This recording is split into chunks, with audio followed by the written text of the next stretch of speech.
Good morning and welcome back. Yesterday I talked to you guys a little bit about my plans to go with the Just Scribbles planner in 2026 and in the A5 size. And I thought I would just talk to you a little bit about some of the different planner sizes, what I found the conveniences and disadvantages are to the different sizes, and how I've used them through the years. And so I thought I would go back to the original, which is, for me, the Leuchtturm, 1917. These are hardcover, and I used these for many, many, many years. I always kind of preferred the Leuchtturm over the Moleskine, but I have used Moleskine in the past. And I have journals of this type dating back before 2010. This one is a bullet journal brand, but I've had them in all different brands. The way I used to use them was fairly basic. And as you can see, this is an old one, and it's starting to get some ghosting that it didn't have initially. I had, typically, I would do a layout where I would have a month, and I would write all the days of the month and anything that was coming up on those days. I would do some trackers for things. In this case, I tried the Doodle a Day challenge. You can see I got fairly far, but didn't get all the way through. I would then do weekly pages where I would have kind of the schedule for the week, plan some dinners. That was when I had kids in the house, certain goals that I was trying to hit, to-do list, and then I would have daily pages. Now, I ran through various iterations of daily pages. In this case, I've got a time tracker up at the top, and then I've just got tasks and all kinds of things like that noted on those particular days. I used to do shopping lists in here, and I would make them look kind of like a shopping bag. If I needed to take notes, I would do that. It has been a while since I've been in this book, but these pages start out just like this. They're blank dot grid pages, so you have to make whatever it is that you are wanting in your particular planner.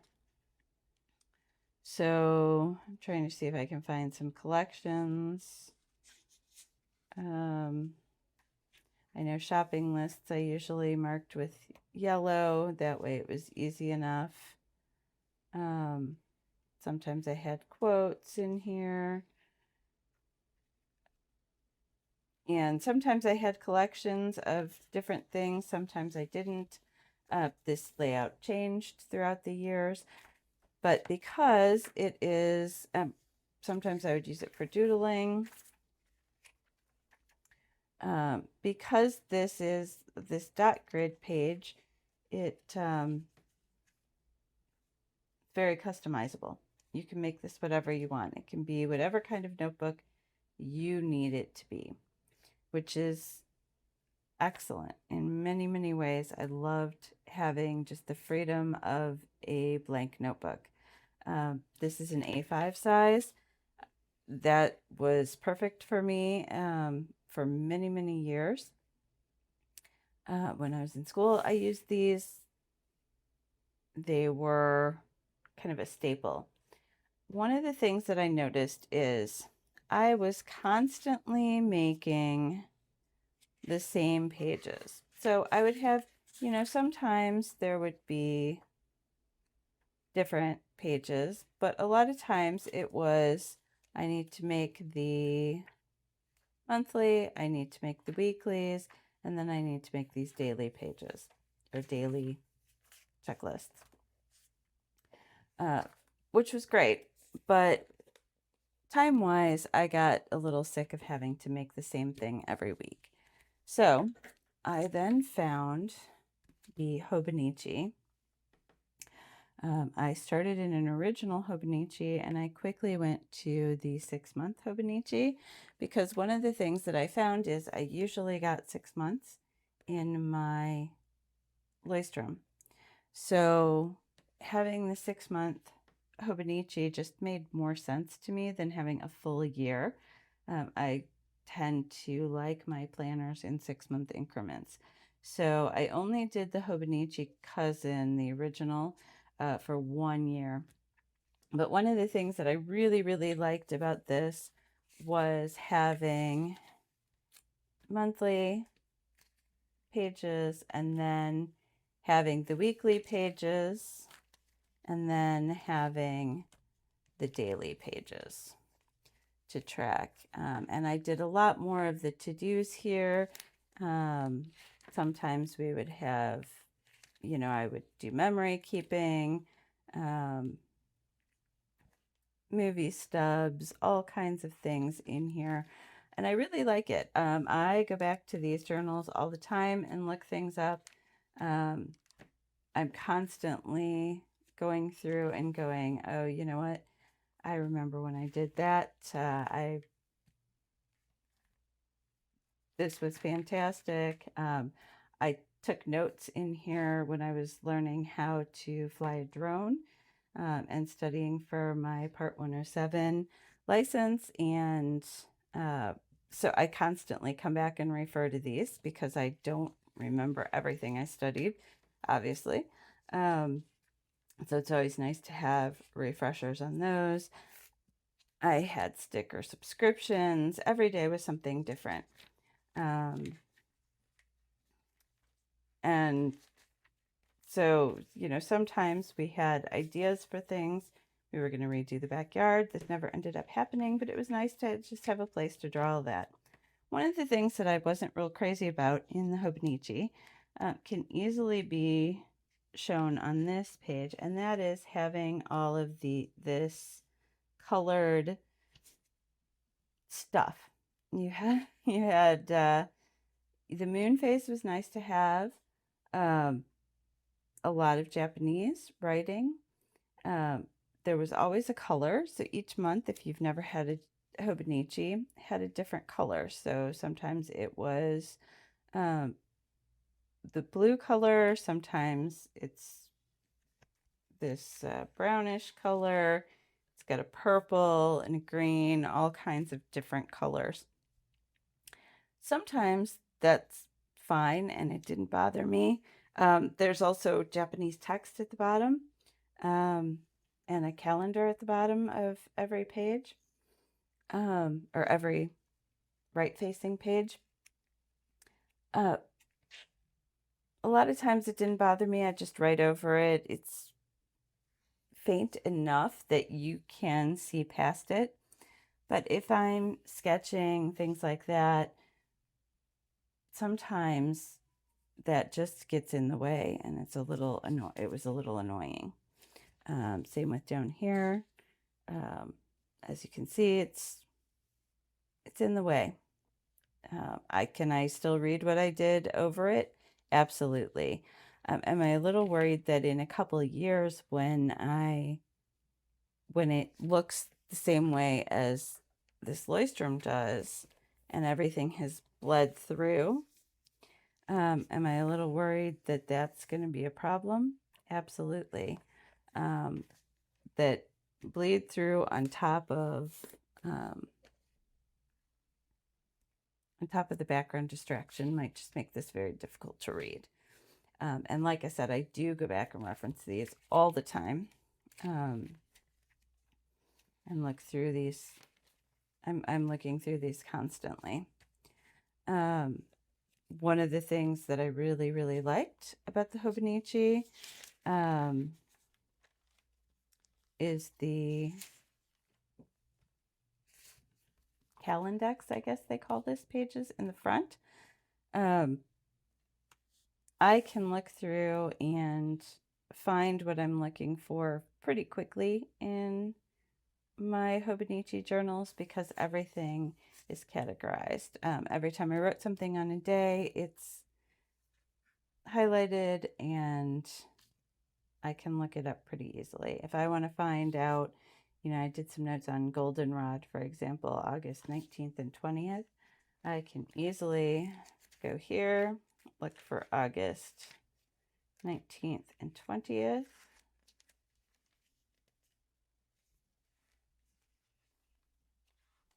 And there we go. There are my notes on goldenrod. Obviously not very extensive, but I started working through those 2 pages. And so I can go, using that Calendex, I can look up pretty quickly what I want to find out.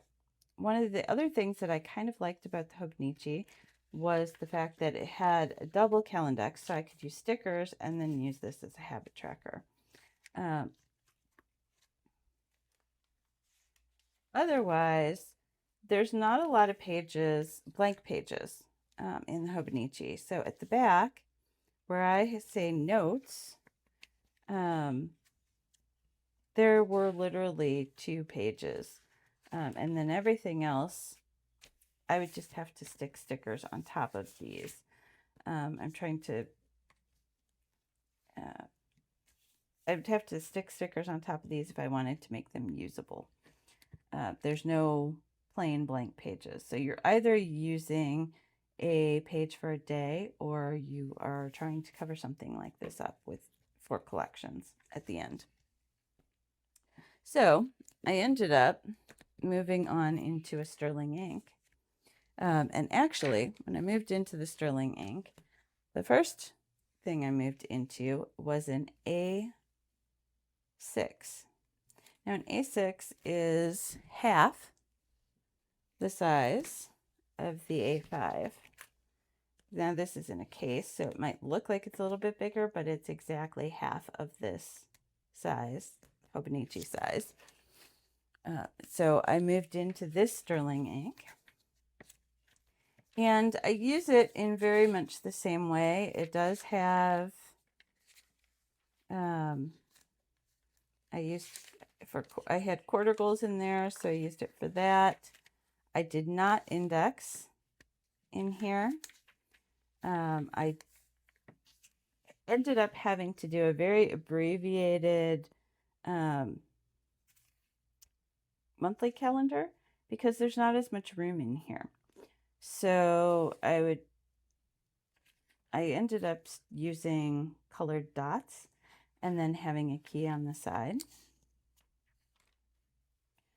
And so as we go through the different months, there is still some room to use some stickers. In this case, I tried incorporating the sterling ink stickers into my planner. I do really like her artistic style. It's very pretty. And then we got into the weeklies. Now the weeklies are also vertical.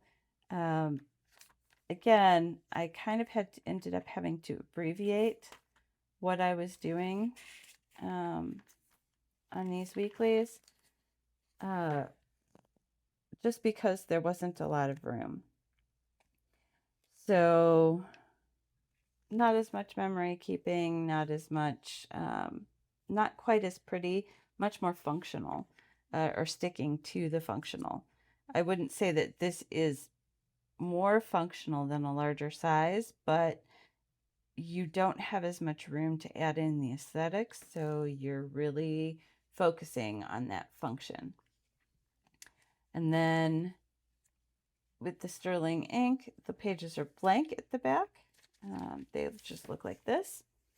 So there are no daily pages, so I had to make my own daily pages. So in the beginning, I did some to-do lists. I punctuated it with quotes occasionally, a few lists for things like groceries. I did use quite a bit of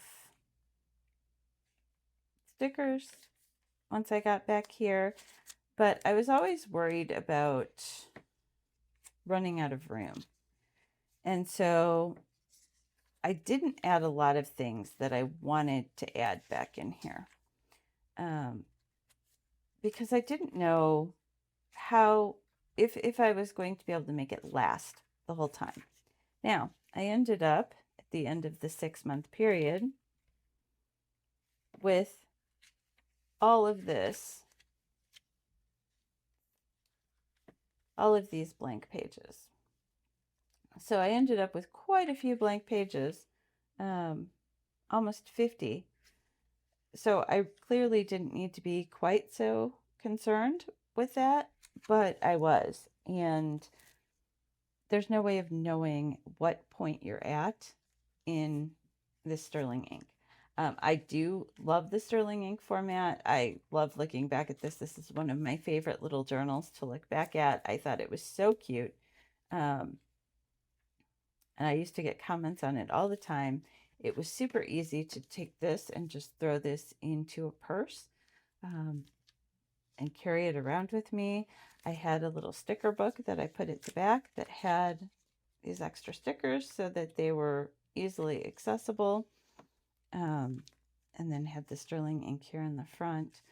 I love this blue color. This blue color was absolutely wonderful. So I enjoyed my experience with sterling ink a lot, but I did kind of miss that larger size and being able to have a little bit more room to kind of move around and write more in when I needed to. So then I went to the sterling ink B6. Now, when I hit the sterling ink B6, I really thought I found my planner piece, as they call it. This size is really, really nice. I love this size for being able to throw it in a purse as well. It's not huge, which I really, really prefer. It does have, again, the calendex at the front. You're going to have your calendars again, and then your weeklies.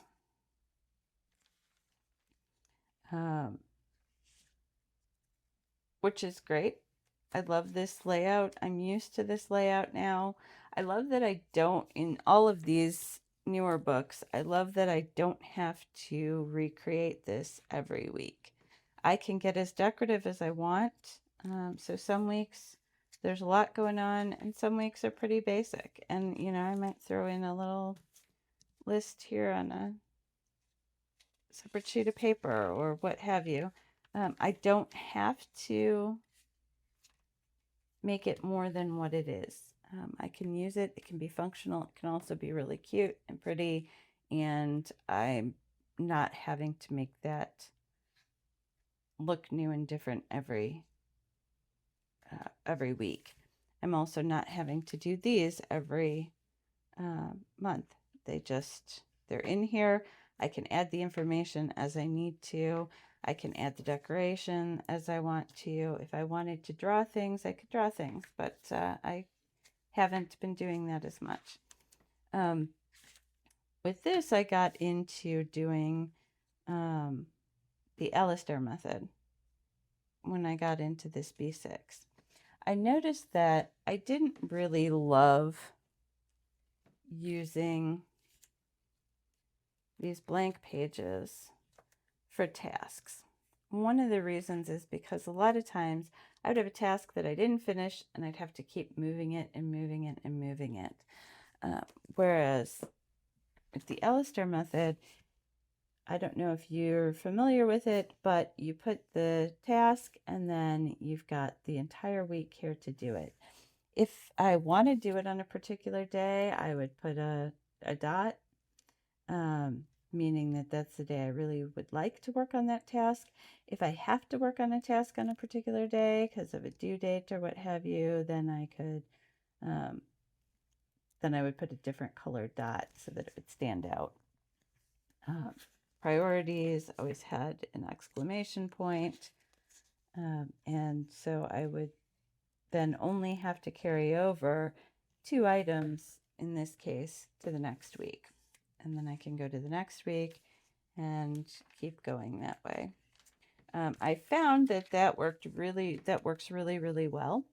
What I started doing was I would label it with the month, do the Alistair method, add in my other pages after that. And then when it got to time to do the next month, I would add a tab and do the next month and start adding those things in. Again, that's great. That kind of keeps everything by month. I have an index at the back so that I can find everything with page numbers.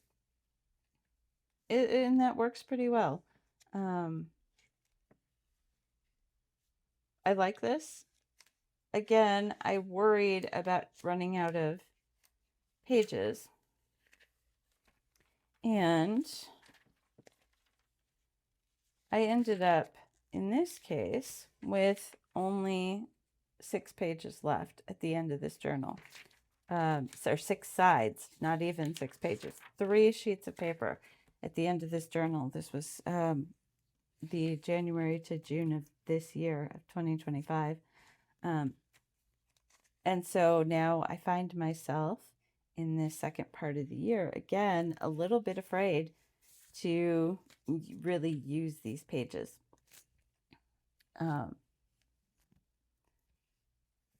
So as much as I like the blank pages, I like not having anything on them.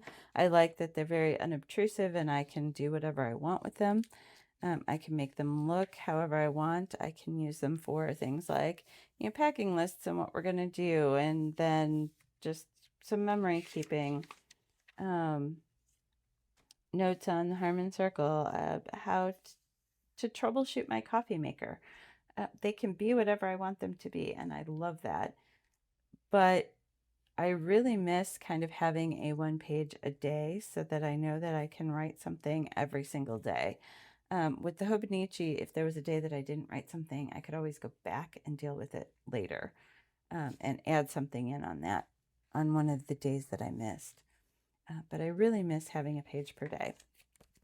So for next year, we are looking back at an A5. Now this B6, again, is a little bit, it's not half the size. It is a little bit skinnier and a little bit shorter than an A5. So I am going back to this kind of larger size.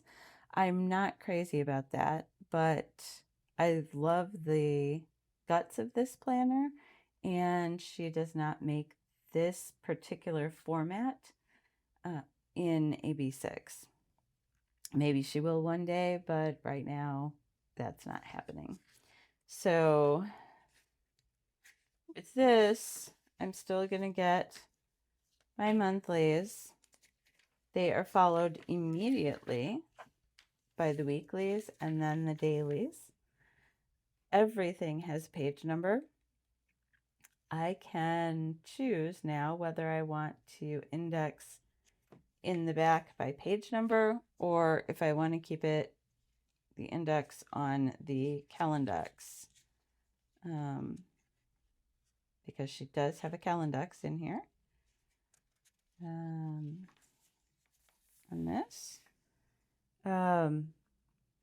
So I can either use this as my index for these daily pages, or I can index at the back. And then the way this works, this one works, is the daily pages are then followed by a week, and then daily pages, then another week, and then ultimately we get to the next month. And so every month is going to have a new monthly page, and then weeks, and then daily pages. So month, weeks, individual daily pages. There are plenty of blank pages in here. So we've got, like a blank page here. It is not going to be a problem to have blank pages to write on, unlike the Hobonichi cousin, which, if you remember me saying, had just the daily pages and then not a lot in terms of monthly pages. This, I'm not going to have to worry about that. I like that the header is very, very unobtrusive. And if I wanted to get rid of this as a daily page and remove that, I could put some washi tape over it, and I can still index it with the page number here at the bottom, which I think is really, really nice. The fact that I have both ways to index it. So I could white this out. I could get rid of that date altogether and just have a blank page, and I can still index. But once I finish all of the daily pages and weekly pages and everything else, get to the very end, December, at the end of, I think here we're into January, right? January 1st, 2nd, 3rd. We have December 31st. We finish out that week. We've got a December recap, a quarter 4 recap, a whole end of year recap, and then we just have some blank pages. So collections, things like that can easily live here. There are about 40 pages, it looks like, of a recap. So it would be very, very easy to live in this book and have all of those collections of things that I track that don't pertain to a particular month or a particular day or a particular week here in the back. I can quite easily still do, I started playing with this week. So I have August laid out really nicely. I like the way that looks. Obviously, I've got some room for some more decoration throughout the month.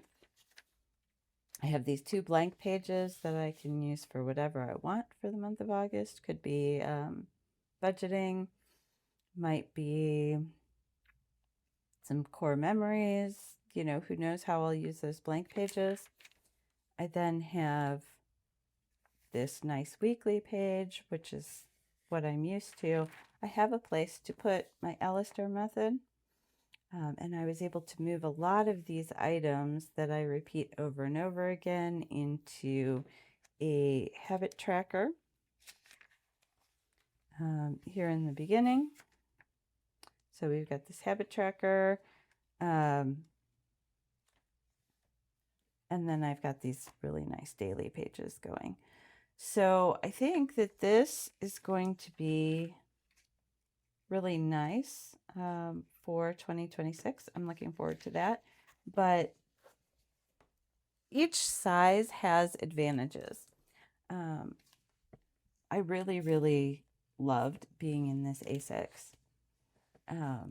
As much as I am going to be enjoying going back to the A5, to the big size planner, this A6 was so easy to carry around. It's not much bigger than my phone. It was fantastic. I loved it. I love the case. It looks so cute. Everybody was always commenting on, oh my gosh, your planner is so cute, and how do you write so tiny, and all of that. But it was very, very functional. The A6 size, if you can make it work for you, is a very functional size. There's no right answer when it comes to planners and all of these different sizes and shapes of planner. It all comes down to what is best for you and your planning needs. For me, for 2026, I will be going back to an A5, but for you, you might be making a different decision. So anyway, hopefully this discussion, going through all the different size planners, maybe helped you get a little clear on what some of the possibilities are out there, how they might be used, and maybe help you make some decisions on what's important to you in your planning. Thank you for joining me. Talk to you again tomorrow.